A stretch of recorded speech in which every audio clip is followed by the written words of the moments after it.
सर्वे भवन्तु सुखिनः सर्वे सन्तु निरामया सर्वे भद्राणि पश्यन्तु माँ कश्चित् दुर्भाग् भवेत्। सभी दर्शकों को नमस्कार, जय श्री कृष्णा, प्रणाम।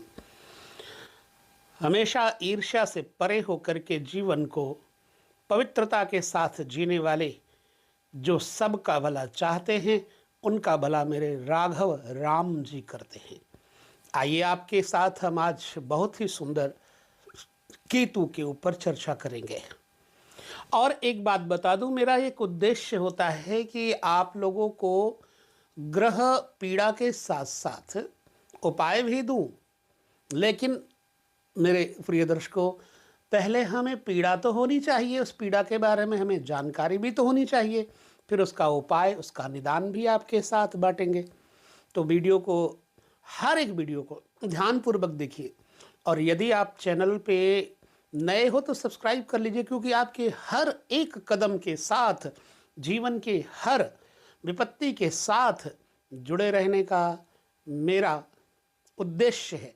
जीवन है तब तक, जरूरी नहीं है कि कब तक है जीवन। चलिए, ऐसे में आपके साथ हम चर्चा करते हैं केतु से संबंधित कुछ बातों का।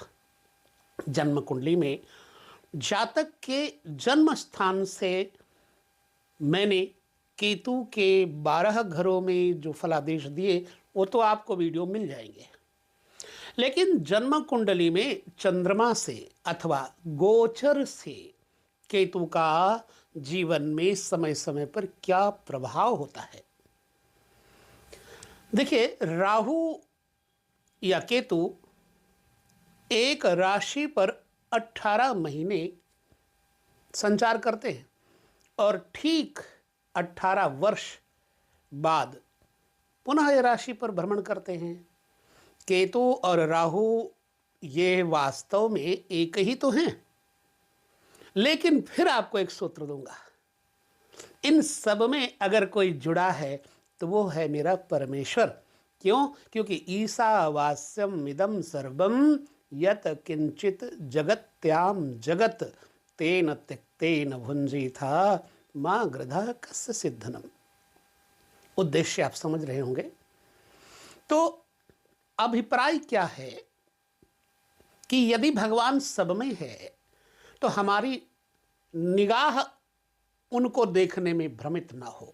यदि उनको निगाह देखने में भ्रमित होगी तो वो सब के साथ हमको भगवान ही दिखेंगे, और जिसके फलस्वरूप हमें कोई कष्ट वो ग्रह दे ही नहीं सकता। केतु ग्रह के अगर ऊपर किसी का वश है, जोर है, जबरदस्ती है, पावर है, तो वो है भगवान गणेश जी, जिनको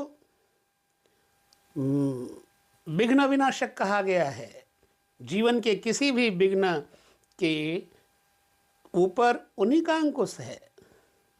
तो ऐसे में यदि केतु से प्रभावित आपका जीवन हो जाए तो नुकसान क्या होगा, और फिर उस नुकसान से बचाने के लिए गणेश जी का उपाय क्या होगा।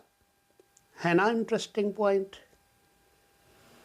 चंद्र कुंडली के अनुसार चंद्रमा के साथ अगर केतु बैठेंगे तो जातक के उस राशि के ऊपर जिस पर चंद्रमा बैठा है क्या प्रभाव डालेंगे। मान लीजिए आपकी वृश्चिक राशि है और चंद्रमा के साथ लग्न में केतु बैठे होंगे, चंद्र लग्न में, तो वह मंगल की तरह काम करेंगे। केतु वृश्चिक राशि पर, मीन राशि पर और धनु राशि पर केतु का बड़ा प्रभुत्व रहता है, प्रभाव रहता है। विशेष करके वृश्चिक राशि पर केतु होने से जातक को बलवान, दीर्घायु, यशस्वी, भ्रमित चेतना वाला नहीं बनाता, उदार चेता बनाता है, उदारता वाला बनाता है, दानी धर्मात्मा बनाता है। वृश्चिक राशि में होने पर, यदि ये कन्या राशि में, वृष राशि में, या फिर हुआ मिथुन राशि में, तो फिर ये आपको भ्रमित करेगा। भूत बाधा, प्रेत बाधा, चोट मस्तक पर, एवं आपके पत्नी के साथ में, चूंकि चंद्रमा कहीं ना कहीं पत्नी का रोल अदा करता है, रानी कहा गया है ना चंद्रमा को, तो पत्नी के साथ, माँ के साथ ये केतु बहुत ज़्यादा नुकसान करेगा। अगर हुआ वृष राशि में, अगर हुआ मिथुन राशि में, अगर हुआ कन्या राशि में, तो ऐसे में आपके चंद्रमा पर, आपका चंद्रमा किस राशि पर है आपको यह देखना है। और यदि आपकी मिथुन राशि पर केतु है तो क्या उपाय करना है, कन्या राशि पर केतु है तो क्या उपाय करना है, वृष राशि पर केतु है तो क्या उपाय करना है, ध्यानपूर्वक समझिएगा। जब कन्या राशि में लग्नस्थ केतु होगा तो बुद्धि को भ्रमित करेगा, क्योंकि बुध राशि में बैठा होगा, ब्रेन को, वाणी को कंट्रोल करेगा, पकड़ेगा, यानी कि उसके ऊपर इतना प्रभाव अपना हावी कर देगा कि आप बोलना कुछ चाहेंगे, निकलेगा कुछ। अचानक आपको चोट लग जाएगी। वृष राशि यदि है और उस पर केतु बैठा है तो आपको पत्नी के साथ, जीवन संगनी, जीवन साथी के साथ बड़ी कड़वाहटों का सामना करना पड़ेगा। तो अब क्या करना चाहिए आपको उपाय, चलिए बताते हैं। यदि वृष राशि पर लग्नस्थ केतु बैठा होगा तो आपको करना क्या चाहिए यह सुन लीजिए। केतु के लिए गणेश जी का पूजन, गणेश जी का मंत्र ओम गम गणपतये नमः जपना चाहिए। गले में हल्दी पहन लीजिए, आपको लाभ देगा। केतु को ले जाकर के अष्टम स्थान पर पहुंचा दीजिए या 11वें स्थान पहुंचा दीजिए। ऐसे में लहसुनिया लेफ्ट हैंड में धारण कर लीजिए तो केतु के ग्रह से प्रभाव से बच जाएंगे आप। अब आप बोलेंगे लहसुनिया अच्छी क्वालिटी का लेकर मृगशिरा नक्षत्र में या बुधवार के दिन अथवा शुक्रवार के दिन चांदी में धारण कर लेंगे वृष राशि वाले तो लाभ देगा। पुनः दाएं हाथ की लिटिल फिंगर में मोती धारण कर लेंगे तो लाभ होगा। और ओम गम गणपतये नमः मंत्र का जप प्रतिदिन नियम बनाकर सुबह शाम 108 बार करेंगे तो आपके ऊपर जो केतु भ्रम पैदा करता है, बाधा पैदा करता है, भूत प्रेत बाधा पैदा करता है, पति पत्नी में विचारों में भिन्नता पैदा करता है, वो पैदा नहीं करेगा। पुनः सूर्य को भी तो ग्रसेगा ना, क्योंकि चंद्र लग्न हो चाहे कुछ भी हो, सूर्य का प्रभाव भी उसमें सम्मिश्रित होता है, तो पिता को भी नुकसान करेगा। आपके साथ ऐसा है तो आप ये उपाय करके अपने आप को महफूज कर सकते हैं। ठीक है। अब केतु को हम कन्या राशि में देख लेते हैं। कन्या राशि में अगर केतु होगा तो बुध को कंट्रोल, बुध को प्रभावित करेगा। पहले मैंने वृष राशि पर आपको बताया, वृष राशि पर यदि आपका है तो आपको मोती पहनना है, आपको लहसुनिया पहनना है। यदि कन्या राशि पर है तो आपको क्या करना है, यहाँ पर आपको सावधान करता हूँ। एक तांबे का पैसा ले लीजिए जो छेद वाला होता है, उसको अच्छे से घिस लीजिए, बिल्कुल चमका लीजिए और चमकाने के बाद गंगा जल से धोकर उस पर सिंदूर, कुमकुम इत्यादि, हल्दी इत्यादि से अर्चित करके गणेश मंत्र से पूजा करके अपने गले में बुधवार के दिन धारण कर लीजिए। बड़ा फायदेमंद उपाय होगा। और फिर नदी के किनारे जाकर के या किसी गौशाले में, आसपास मंदिर मठ बना हो, वहाँ एक झंडा चढ़ा दीजिए और चाकू चढ़ा दीजिए, तो आपको केतु से होने वाली परेशानियों से मुक्ति मिल जाएगी। अच्छा, लिटिल फिंगर में आपको पन्ना पहनने से भी लाभ होगा अगर केतु बैठा होगा कन्या में। चंद्रमा के साथ में।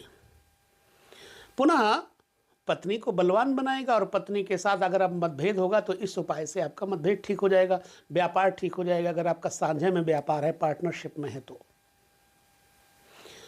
फिर मैं कहूँगा गणेश जी का प्रभाव केतु के ऊपर बड़ा रहता है, इसलिए गणेश मंत्र का और गणेश चालीसा का पाठ करें और अपने अंग संग एक स्वास्तिक बनवा करके, अष्ट धातु का स्वास्तिक बनवा करके मल्टी कलर के कपड़े में अपने पर्स में रख छोड़े संभाल के। बशर्ते बैक साइड में पर्स रखने से इतना लाभ नहीं देता, यदि इसे गले में धारण कर ले तो ज़्यादा अच्छा रहेगा।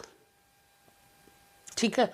और जो लूले लंगड़े टूटे फूटे शरीर से अपंग हों उनकी सेवा करें। सप्तधान्य सतनाजा पंछियों को डालते रहें। आपके ऊपर केतु अगर चंद्रमा पर है तो उसका प्रभाव कम हो जाएगा। चलिए, कन्या का हो गया, वृष का हो गया। यदि आपकी जन्म कुंडली में मिथुन राशि में केतु चंद्रमा इकट्ठे बैठे होंगे तो धन का नुकसान करेंगे। हालांकि ऐसा व्यक्ति अनावश्यक खर्चा नहीं करता, परंतु उसका खान पान व्यसनी हो जाता है। और चंद्रमा पर बैठने की वजह से सप्तम स्थान पर भी दृष्टि पड़ेगी केतु की, तो जीवन साथी बहुत बड़ा मित्र महत्वपूर्ण होता है। अगर मित्र ही नहीं ठीक है, अच्छा जीवन साथी नहीं ठीक है, उसके साथ विचारधाराएं नहीं ठीक हैं, तो आपका व्यापार, आपका जीवन, आपकी मुस्कुराहट सब गुम हो जाती है। इसलिए जीवन साथी का अच्छा होना बहुत मायने रखता है। ठीक है। तो ऐसी अवस्था में क्या उपाय करें? फिर वही कहूँगा, तांबे का पैसा ही पहने, बहुत फायदा करेगा। तांबे का पैसा छेद वाला पहने, नहीं तो पन्ना धारण कर सकते हैं गले में। स्वास्तिक के बीच में पन्ना बनवा लीजिए, चांदी में या सोने में, अष्टधातु में आप धारण कर लीजिए, फायदा होगा आपको। और पुनः कभी कभी गाय को हरा चारा बुधवार के दिन जरूर खिलाएं। और अपनी माँ के लिए कोई भी मल्टी कलर की चीज़ें उनको पहनाएं, धारण कराएं, अष्टधातु इत्यादि धारण कराएं, ताकि वो स्वस्थ रहे। और पुनः फिर मैं कहूँगा, यदि मिथुन राशि है तो आपको कतई लहसुनिया नहीं धारण करना है, कैटसाई नहीं पहनना है।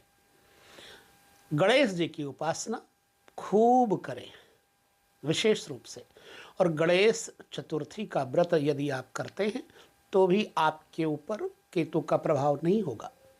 और पूर्णिमा का व्रत महीने में एक बार जो आता है, पूर्णिमा का व्रत करें, इससे भी आपको लाभ होगा। और 12 वर्ष तक के किसी बालक को, ब्राह्मण बालक में गणेश जी का दर्शन करें और गणेश जी को अध्यास करके उस बालक में गणेश जी का रूप समझ करके 2 फल प्रदान करें बुधवार के दिन, तो आपके जीवन में केतु का प्रभाव नहीं रहेगा। ये तो हो गई मिथुन, कन्या, वृष राशि वालों की बातें। चंद्रमा लगन में स्थित हो केतु के साथ तो ये तो हो गए उपाय। अभी हम इस वीडियो को बहुत ज़्यादा बड़ा नहीं बनाएंगे, केवल हमने वृष राशि, कन्या राशि और मिथुन राशि वालों के लिए उपाय बताया। अब केतु के चंद्रमा गोचर पर 12 घरों के अंतर्गत फलादेश का वर्णन हम अगले वीडियो में आपके साथ करेंगे, उपाय के साथ करेंगे। लगातार बने रहिएगा। और मेरा प्रयास, मैं पहले कह चुका हूँ, यही है कि आप सब लोगों को ग्रह पीड़ा से मुक्ति का मार्ग बता सकूं। बहुत सालों से कर रहा हूँ ना, करीब 35-40 साल हो गए ये सब करते हुए, तो एक अनुभव हो गया। तो मन आता है कि भाई जब कई लोगों की पीड़ाएं खत्म हुई हैं तो अनेक लोगों को क्यों ना हम वो लाभ दे सकें। यही उद्देश्य लेकर आपके साथ चैनल पर जुड़ा हुआ हूँ। अदरवाइज चैनल से मेरा कोई लेना देना नहीं। मैं एक आध्यात्मिक जीवन शैली जीने वाला जीव हूँ। आप लोगों की कृपा ऐसी बनी रहे ताकि मनोबल बढ़ता रहे और आप लोगों को मैं उपाय वगैरह बताता रहूं। तो पूरे चैनल को ध्यानपूर्वक समझते हुए, अपने दर्शकों को ध्यानपूर्वक समझते हुए यही मेरा प्रयास जारी रहेगा कि आप लोग प्रसन्न रह सको। ऐसा क्या उपाय दूं, ऐसा क्या टोटका दूं जिससे आप सकारात्मक रह सके, ये उद्देश्य लेकर के पुनः मिलेंगे। तब तक लेते हैं विदा। आप भी प्रसन्न रहें, दूसरों को भी प्रसन्न रहने का प्रयास करें, रखने का प्रयास करें। कभी किसी को बहुत प्रसन्न तो नहीं किया जा सकता, लेकिन किसी को दुखी न करें, ये आपका प्रयास होना चाहिए। क्योंकि यहाँ जगत में सब मांगने के लिए आए हैं, सब मांगते हैं और हम भी एक मांगते ही हैं। लेकिन यदि हम किसी से मांगते हैं तो उसके दुख और दारिद्र्य को कि यह उठाकर वहाँ फेंक आओ, ठीक हो जाएगा। आप खुशी मांगते हैं, मेरा प्रयास भी यही है कि आपको खुशियाँ प्रदान कर सकें भगवान की कृपा से। नमस्कार, जय श्री कृष्ण, प्रणाम।